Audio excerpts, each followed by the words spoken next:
Evangelho segundo João, capítulo 3, verso de número 16, muito conhecido por todos nós, e tenho certeza que a maioria sabe até de cor.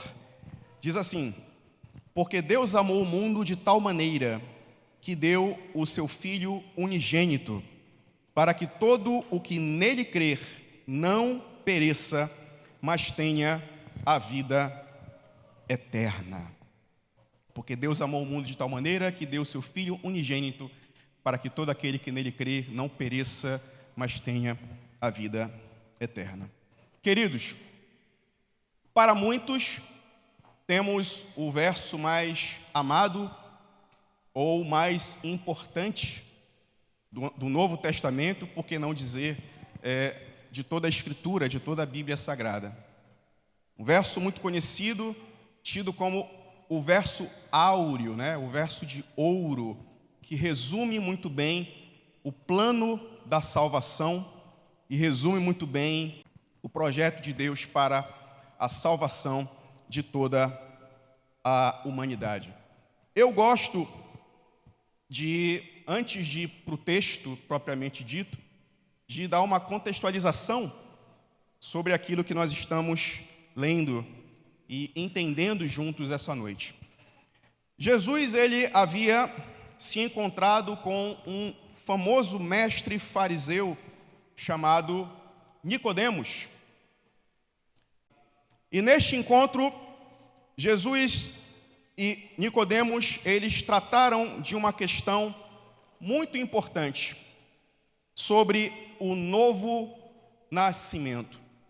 Jesus, ao encontrar-se com Nicodemos, na calada da noite, diz o texto, eles trataram dessa questão tão relevante, o novo nascimento.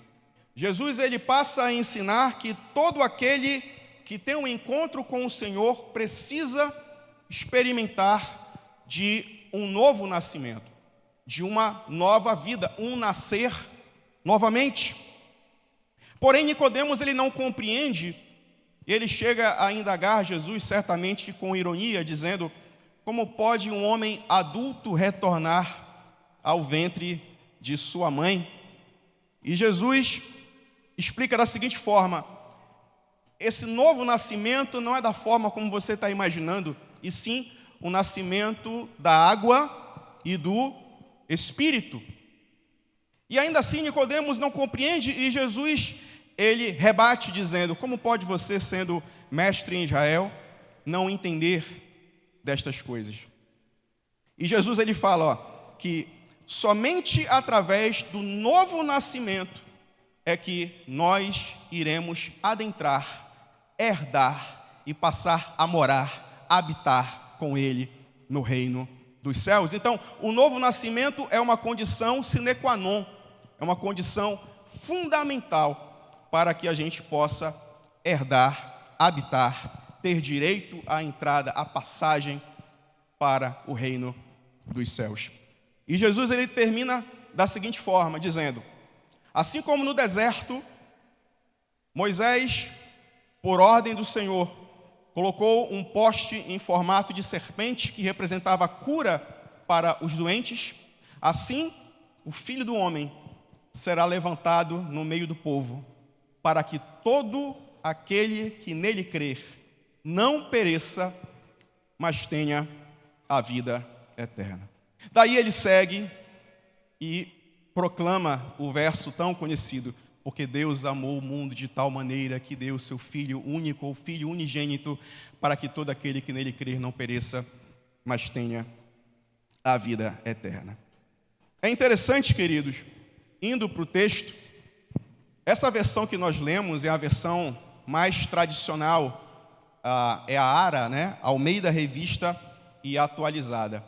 Mas eu acho interessante aqui a nova versão transformadora, que fala assim: porque Deus amou tanto, ao invés de ser de tal maneira, Deus amou tanto o mundo, que deu seu Filho único,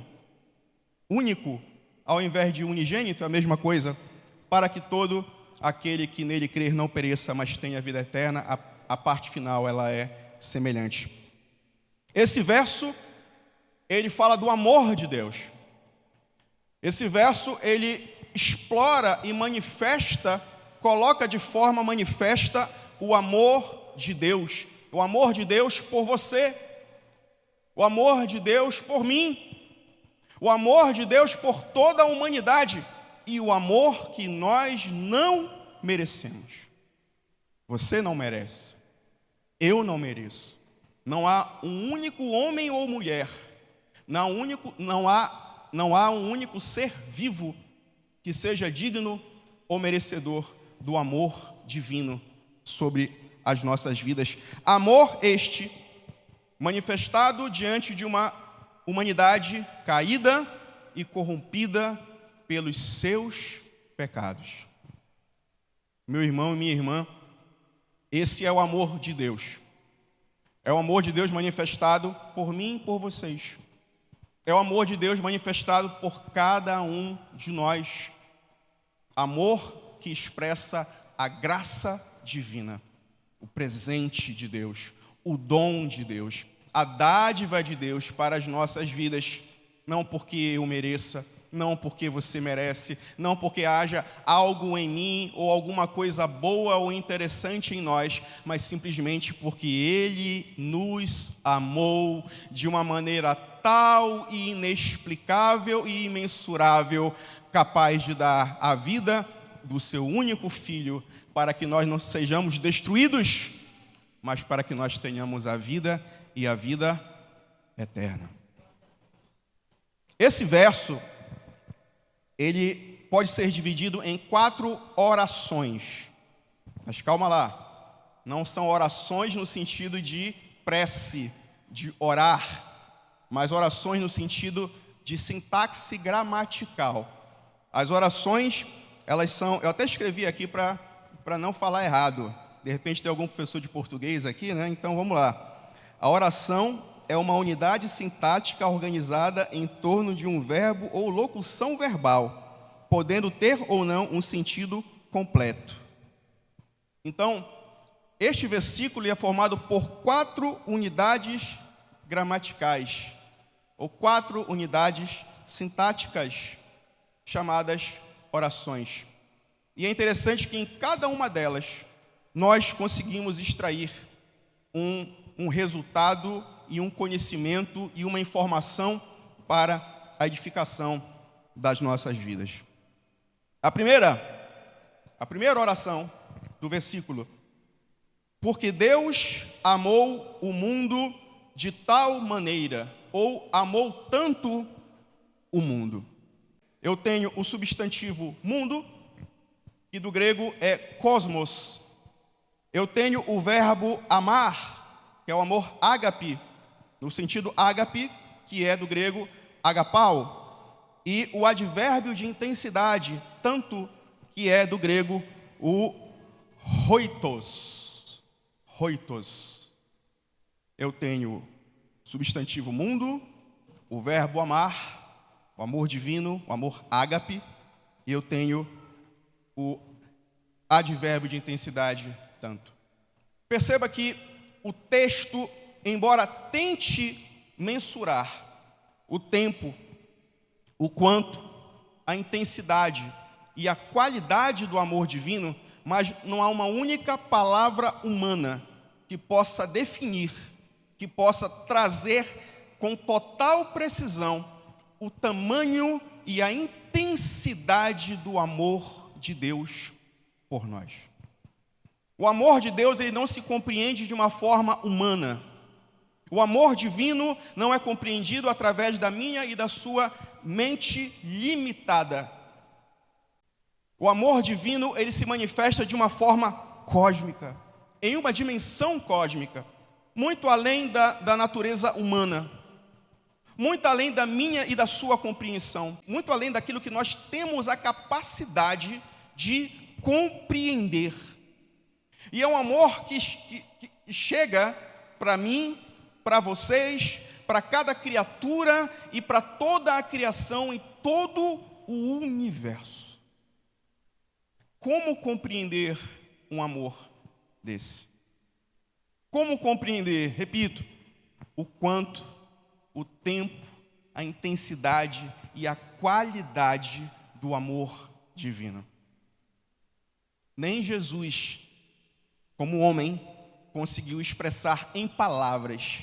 Ele falou, porque Deus amou de tal maneira, porque Deus amou tanto, porque Deus amou de uma maneira que eu não sei nem explicar, humanamente falando, que entregou o seu Filho para toda a humanidade, para que todo aquele que crer não seja destruído, não venha a perecer, não venha a morrer, mas que seja alcançado pela vida eterna.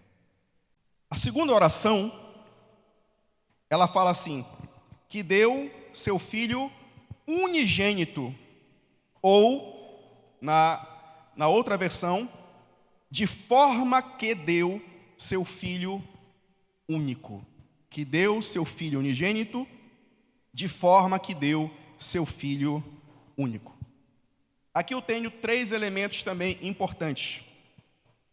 Eu tenho a conjunção, que é que, ou de forma que, do grego hostes, o verbo, que é o didomi, que significa dar ou presentear, e o adjetivo unigênito, que é o monôgenes.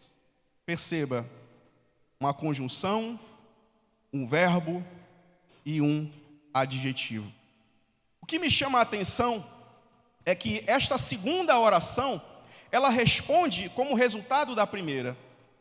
Porque Deus amou o mundo de tal maneira. E qual é o resultado disso? Que Ele deu o seu Filho único. Nós temos uma ação e uma consequência. O amor de Deus foi tamanho, o amor de Deus foi em tal dimensão, ao ponto dele entregar o seu Filho. Então, Jesus sendo entregue, Jesus sendo enviado por sacrifício, é o resultado direto e a consequência do amor de Deus. Jesus é a expressão máxima e sublime do amor de Deus. Aqui eu aprendo 3 coisas importantes, que são fundamentais dentro do que nós chamamos de cristologia do Evangelho de João. Primeiro, ao falar esta segunda oração, Jesus ele se autoproclama Filho de Deus. E entregou o seu Filho único. Ele está dizendo, está aqui na frente de você, o Filho de Deus. Outra coisa que Jesus ele ensina para nós, que ele é o único Filho natural de Deus. Não há outro. E se ele é o único Filho natural de Deus, significa que ele é participante da essência, da natureza e da glória divina. Ele é Filho de Deus. Ele é o único Filho de Deus. Ou seja, ele tem um DNA de Deus. É sangue do sangue de Deus. Participa da glória e da essência e da natureza de Deus. E eu também aprendo aqui que Jesus está dizendo, eu sou o Filho de Deus, eu sou o Filho único de Deus, e eu sou o resultado do amor de Deus por toda a humanidade. O amor de Deus por toda a humanidade se expressa, se manifesta na minha pessoa. E esses 3 pontos, esses 3 elementos fundamentais, eles são importantíssimos. Por quê? Porque nós entendemos que o fato de Jesus ser Filho de Deus caracteriza a sua divindade, porque Ele também é Deus, participante da glória, da essência e da natureza divina. E é o fato de Jesus ser Deus que Ele pode se entregar pelos nossos pecados. E eis um ponto muito importante, queridos, que muita gente tenta desmistificar ou derrubar, que é a questão da divindade de Cristo. Porque se Jesus não é Deus, está tudo errado. A Bíblia está errada, o Evangelho está errado, nós estamos errados. Mas é exatamente o contrário. O fato de Jesus ser Deus é que garante o nosso perdão, a nossa redenção, a nossa vida eterna e um lugar do lado dele nos céus. A base de todo o Evangelho e de toda a cristandade é nós entendermos que ele também é Deus. Filho de Deus, o próprio Deus encarnado para salvar a humanidade. A salvação é dele e a salvação vem por meio exclusivo dele. Graça, pela graça do Pai, pela graça de Deus. A terceira oração nos diz assim: para que todo o que nele crer não pereça. Para que todo o que nele crer não pereça. Aqui eu tenho outros 3 elementos importantes. Um adjetivo, todo, que também pode ser traduzido do grego por inteiro. Eu tenho o verbo crer, que é o pistevo, do grego. E eu tenho o verbo matar, ou destruir, ou perecer, né? Tanto faz, dentro do contexto, pode ser matar, destruir ou perecer. Perceba que assim como a segunda oração, Deus, seu Filho unigênito, é uma resposta da primeira, Deus amou o mundo de tal maneira, a terceira oração responde à segunda oração, ou seja, é uma oração subordinada, porque está dizendo o seguinte: Deus entregou o seu único Filho ao mundo para que aquele que nele crê não pereça. Dá uma ideia de finalidade e de propósito. Então, qual é a finalidade de Deus entregar o seu Filho? Para que o mundo inteiro não pereça, para que aquele que crer não pereça. Resultado se dá em nós não perecermos. Aquele que crer não venha a perecer. Então perceba que cada parte desse versículo ele se complementa. Deus entregou o seu Filho, seu único Filho, porque Ele amou o mundo de tal maneira. E Ele amou o mundo de tal maneira. E a partir do momento que Ele entrega o seu Filho, por qual razão? Para que aquele que crer no seu Filho não venha a morrer, não venha a ser destruído. É interessante, queridos, entender, o verbo crer também é confundido com fé. No grego, ele é repetido 241 vezes no Novo Testamento. E ele não possui um sentido subjetivo, no sentido de ser estático, parado, engessado. O verbo crer aqui, ele tem um sentido objetivo de uma fé ou de uma crença colocada na vida prática, na minha vida prática, na sua vida prática. Não uma fé parada, não uma fé engessada, não uma fé meramente subjetiva, mas é uma fé colocada de forma prática, objetiva, prática em nossas vidas, porque a fé ela é um instrumento para que nós venhamos a crer, e a partir do momento que nós cremos, nós somos justificados pela fé. E a partir do momento que nós somos justificados pela fé em Jesus, nós temos nossos pecados perdoados e passamos a ter o direito à salvação pela graça de Deus. Perceba que uma coisa se conecta à outra.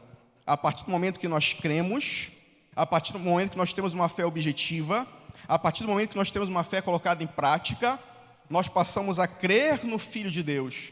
E uma vez que nós cremos no Filho de Deus, nós somos justificados, somos perdoados, somos remidos. Nós passamos a compreender e participar do plano da salvação. Daí somos salvos pela graça do Senhor. Pela graça de Deus. E a última oração, queridos. Mas tenha a vida eterna. Outros 3 elementos importantes. O verbo ter ou possuir. O substantivo vida, zoe. O adjetivo eterno, ou aquilo que é de duração eterna, que é o eonios. Perceba, mas tenha a vida eterna. Porque à medida que eu tenho a vida eterna, então eu não vou ser destruído. A partir do momento que eu vou viver eternamente, eu não vou desfrutar ou experimentar o quê? Da morte eterna. Então eu tenho aqui uma ideia muito clara. Uma contraposição de 2 ideias muito claras. Aquele que crê, experimenta a vida eterna.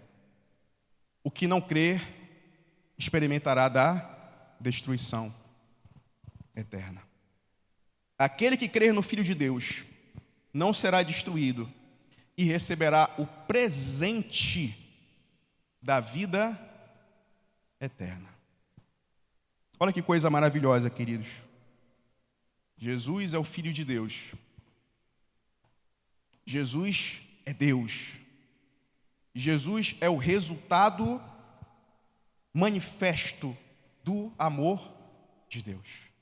Mas se você quer sentir, ver e experimentar o amor de Deus, olhe para Jesus. Porque Ele é o resultado do amor divino, expresso na sua vida e na sua obra redentora. Deus enviou Jesus para ser oferecido como sacrifício vicário. O que é isso, meu irmão? O sacrifício vicário é o sacrifício substitutivo. A morte era para nós. A cruz era nossa. O sacrifício era de cada um de nós. As pancadas, a humilhação, os cravos, os espinhos, a cruz, os açoites, a espada transpassada era para cada um de nós. Mas Deus nos amou de uma maneira absolutamente inexplicável, que a minha e a sua capacidade mental não consegue entender, porque não está no nosso plano terrestre, mas é um amor que vem de uma dimensão cósmica, em uma dimensão superior e sobrenatural. É esse amor manifestado, esse amor de Deus manifestado em Jesus, que nos alcançou e tomou sobre si os nossos pecados, as nossas dores, as nossas iniquidades, os nossos pesares, as nossas feridas, as nossas dificuldades. Ele tomou sobre si tudo por amor. Por amor. E por toda a humanidade. Agora, entendamos que o efeito efetivo do sacrifício de Jesus, o efeito efetivo da morte substitutiva de Jesus, o efeito efetivo de Jesus ter se entregue por mim e por vocês, ele só é efetivamente experimentado na vida daquele que crê. Aos que creem, vida eterna. Aos que não creem, morte e destruição. É o que o texto nos ensina. E eu termino dizendo, queridos, o convite é para todos. Jesus, ele se entregou por todos. Todos. todos os povos, de todas as raças, de todas as tribos, línguas e nações. Por cada um dos mais de 200 países que existem, diferentes culturas, etnias, idiomas, Jesus se entregou por todos, e o convite para a salvação é para todos. Porém, a realidade, a efetividade da salvação e da obra redentora se dá aos que creem e que recebem a Jesus como Senhor e como Salvador. Amém, queridos?